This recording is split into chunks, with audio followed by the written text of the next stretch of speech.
Hi everyone, welcome back to my channel. My name is Monty if you're new here, and I'm moving. This is actually the last time that you're gonna see me in my current setup. I have no idea what my lighting situation is gonna look like in my new place, but I will cross that bridge once I get to it. I do want to give you a little bit of backstory, explain to you why I'm moving, where I'm moving, etc., etc. I have been living in Salt Lake City for the past 3 years. It's where I kickstarted my career. It's where I moved in for the first time with my now fiance. We were doing long distance for almost 2 years up into that point. So this is the place where we really became a unit and became a family. It's been a great chapter of my life, a really special one, but we're both ready to settle down and put down some roots. So we are moving back to Colorado. And I say back to Colorado because my fiance, he's from there. That's where he grew up. And I spent a year and a half in Colorado in my early 20s. It's where I discovered my love for the mountains, my love for the outdoors. And because of that, it's always felt like home to me. Somehow, and I'm super fortunate, but a lot of my friends from different periods of my life have all moved to the general area that we're gonna be moving to. And that's really why we're moving back. It's for the community. In my 20s, I was constantly on the go. I think I lived in either 5 or 6 different states, and I moved even more times than that. I was just constantly on the go, always wanted some adventure. I was really into doing these big solo camping road trips.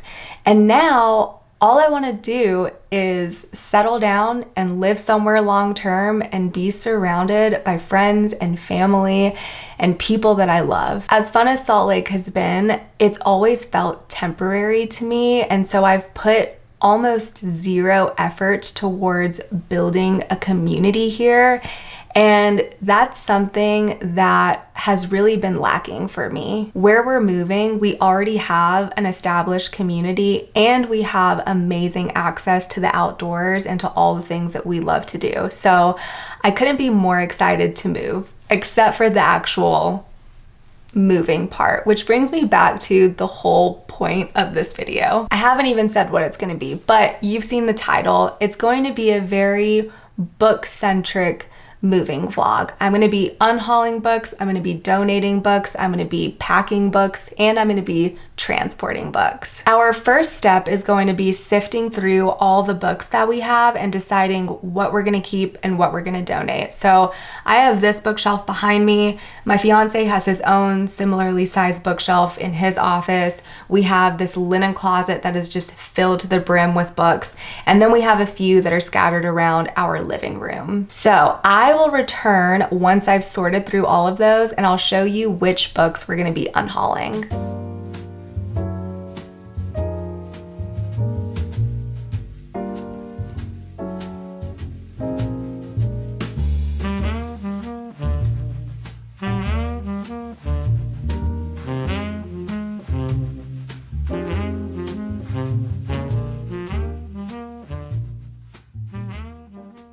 I'm in my overalls, which means that I'm getting down to business, okay? This is my work outfit. I haven't pulled it out in years. Hurricane Monty tore through that apartment and left it a complete and total wreck, but I do have an unhaul for you now. There's gotta be at least 100 books in my trunk, but they're all educational materials, textbooks, cookbooks, nonfiction books, things that aren't super relevant to this channel. And I'm hoping that I can give them away. I already know that the library here doesn't accept textbooks, but I'm hoping that Goodwill will take them. And if not, I don't know what I'm gonna do because I'm not carting those books hundreds of miles. I'm not gonna do it. Sitting next to me, I have 20 or so fiction books that I am gonna go through, and I'm planning on distributing them to little free libraries in the area. I love little free libraries. I think that the people who build and curate them are some of the rarest gems on the planet. So I want to help them by filling up their boxes. And I think a lot of people would be so excited to stumble upon some of these. So starting off, I have the Lord of the Rings trilogy plus The Hobbit. I've talked about this before in my anti-TBR video that I did ages ago, but I was a Harry Potter girl growing up. I never read or watched the Lord of the Rings series. And I've tried really hard to get into it as an adult. I did read The Hobbit and I started The Fellowship of the Ring on multiple occasions, but it never stuck. I might appreciate them much more when I'm an older adult and I have kids that I can read them to. But for now, I'd rather someone who already really enjoys this series give them a loving home. So those are the first 4 books. The next book I have is The House of Spirits by Isabel Allende. I thrifted this maybe a year and a half ago, and I really want to be the type of person that would read this, but I don't think I am. And this book is a little too stiff for my liking, but hopefully someone else would be okay with it. Next, I have Stormfront by Jim Butcher. This is my partner's book. It's the first book in the Dresden Files. It's like a fantasy sci-fi series that I'm never gonna read. After that, I have His Majesty's Dragon by Naomi Novik. I do want to read A Deadly Education, but I've never heard of this and I don't really have an interest in picking it up. Now, something for a younger audience, I have Inkheart by Cornelia Funk. I think I'm past the age where this would be of interest to me. Something a little bit more thrilling, we have Pretty Girls by Karen Slaughter. I read this a while back and I really enjoyed it, but I'd like to gift it to someone else because I know how it ends and I'm never gonna read it again. This next book is in excellent condition. I have no idea what it's about. It's a spy novel and it's called Slow Horses by Mick Herron. Hopefully someone else can enjoy that. A book that I got at a library sale that I'm honestly just very unlikely to pick up is Cryptonomicon. I don't know how to say this, hold on. Cryptonomicon by Neil Stephenson. I really want to read Seven Eves by Neil Stephenson and I keep putting that one off and I want to read it more than this one. So the chances that I would ever get to this are very slim, but it was still fun finding it at a library sale. A book that I really loved, but I would rather someone else get the chance to read it, is The Nickel Boys by Colson Whitehead. Really great book, a very important book. Hopefully the right person will stumble upon it. A really popular book and one that hopefully someone will be really excited to find. This Is How You Lose the Time War. I read this, I gave it probably a 3 stars. I don't remember at this point. Very poetic, very lyrical. I had no idea what was going on, so I had a hard time thoroughly enjoying myself, but it's popular for a reason. Another very popular book that I didn't like, but most people seem to love, Recursion by Blake Crouch. Same author of Dark Matter, a sci-fi thriller, very intriguing, very entertaining, keeps you on the edge of your seat. But again, I didn't love it, so it's time for us to part ways. Next, I have a romance, Funny You Should Ask by Alyssa Sussman. I read this earlier in the year. I gave it 3 out of 5 stars. I thought it was perfectly average, but hopefully someone finds this in the next few weeks and can have a nice fluffy summer romance. I've got 5 books left. Consider the Lobster by David Foster Wallace. I've tried reading this so many times and it's honestly just a little bit too heady for me. I'm not smart enough to read this, so I'm giving it away. When I said 5 books, I actually meant 6 books. My Cousin Rachel by Daphne du Maurier. This is the same author who wrote Rebecca, which I have read. This book is in excellent condition. I will never read it, so goodbye. The Grace of Kings by Ken Liu. I thought that this was a sci-fi, but it says on here, a magnificent fantasy epic. I hope someone else enjoys. This next book is a hefty book. I think it's the 5th book in the Stormlight Archives, Wind and Truth by Brandon Sanderson. My partner bought this, but he said that he would never actually read the physical copy and that he's getting tired of Brandon Sanderson, so he said I could give it away. Last two books, here we go. I have A Column of Fire by Ken Follett. This is either the second or third book in the Kingsbridge series, which I absolutely adore, but I don't have any of the other books in the series, and I'd prefer to get like a matching set, so I'm gonna rehome this. Final book, I have Outlander by Deanna Gabaldon. This is the first book in the Outlander series. I thought that I was gonna read this, but honestly, there's so many other series that I would rather get to, so it's time to go. All right, those are all the fiction books that I'm gonna be unhauling. I'm gonna start with a trip to Goodwill to get rid of all those books in my trunk, and then we're gonna bop around to Little Free Libraries.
All right, it's the next day.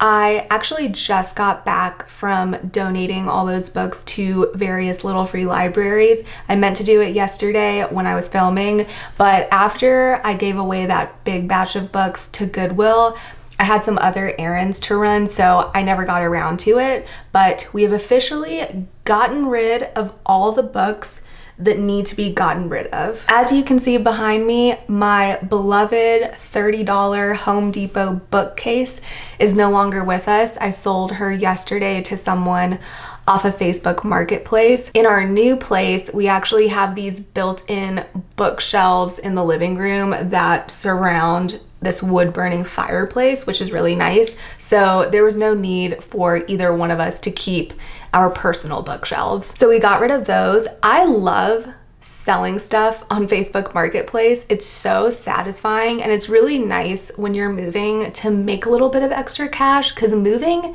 is expensive. This is the first time that I'm moving where I need extra space to transport everything outside of what my car has. I know I told you that I moved a ton in my 20s, and I did, but every single time I was able to pack all of my stuff and fit it into my car. I just didn't own very many things. But now that we've been here for 3 years, we've accumulated some things, and we also have bigger furniture items that we just need extra storage, extra space to transport them. I've actually never even had to buy boxes to pack my things in before. I always just put things in my suitcase or stuffed things here and there. My books, I would always fit underneath my car seats and just put them along my car floors, and I was good to go. I am gonna be packing up the books that I plan on keeping into boxes, which is a brand new experience.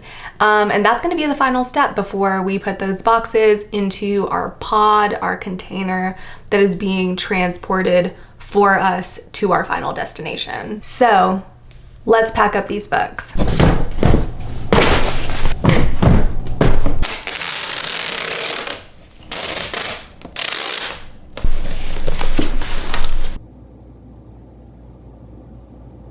This is the end. This is the end of the road. We just got finished loading up all of our boxes and miscellaneous items into our pod in nearly 100-degree weather. So I'm very sweaty right now, but I wanted to come here and film an outro. Something that I forgot to say earlier when I was talking about all of my major milestones that happened here is that my channel had its inception in Salt Lake City. I started this channel when I was in a really, really bad way. And I don't say that lightly. I was not doing well. I had just gone off birth control, and I wasn't expecting the major hormonal shift that would occur with that.